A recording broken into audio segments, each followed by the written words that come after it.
should be our friends. Welcome back to East Grand Rapids. It is time to honor this week's Student of the Week as we broadcast here. The drum line's here, the band's here, and so many students over there, yes. Casey. This is a tough one to pick from because there are so many great students over there, as there are every week. But this was a student in particular who was nominated by their administration. Her name is Laine Richards. She's epileptic, but this 17-year-old from East Grand Rapids, she's a senior who hasn't let that slow her down. In fact, it's the catalyst for the great things she's doing. The halls of high schools are filled with the trapped noises of worry students don't want seen. The test stress, the last locker conversation, why the likes aren't lighting up on Instagram. It really depends on the day. Laine Richards' worries have been a journey through those cornered conversations to a found freedom talking about her greatest fears. I was in that place where I never wanted anybody to know, where I was so embarrassed and so scared that somebody would find out. And I don't want other kids to be afraid to have a voice. Sometimes finding your voice is born from learning in silence. Laine has epilepsy. It shut her off to being a kid when she was diagnosed in 6th grade. 3 days before the beginning of 8th grade. So that's when I had my first grand mal. I remember waking up on the floor and there were a couple police officers there making sure that I was okay. It's scary because people die from grand mal seizures. It's scary knowing that there's a tiny, tiny chance that that can happen. But because of that, I've kind of learned live every day to the fullest. She's learned to live that half-full kind of life from knowing just how fragile the glass really is. A few years ago, I actually lost a friend to epilepsy. Her name was Alex. One of the last things we talked about was getting together over a bonfire. Every once in a while, I'll think when we're doing something like that, I'll think about her. And it's good memories.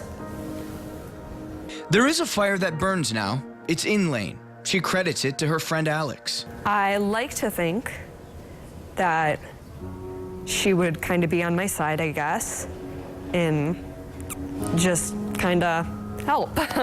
And to the Epilepsy Foundation of Michigan. I truly believe they're the reason that I realized it's okay to have seizures. It's okay. You shouldn't be embarrassed about it.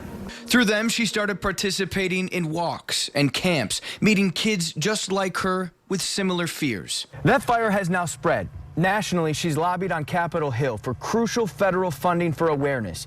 And at home, between Lake and Wealthy, their Hearts of Gold game will now benefit the Epilepsy Foundation of Michigan because of Laine's influence. I want people to have a cure. I want a miracle medicine, I guess you could call it. And while research waits on dollars, time, and breakthroughs, Laine will lend her voice to those trapped in worry or in loss, so that someday she can have that conversation that helps keep water in her glass. That she was also part of the reason that I started this.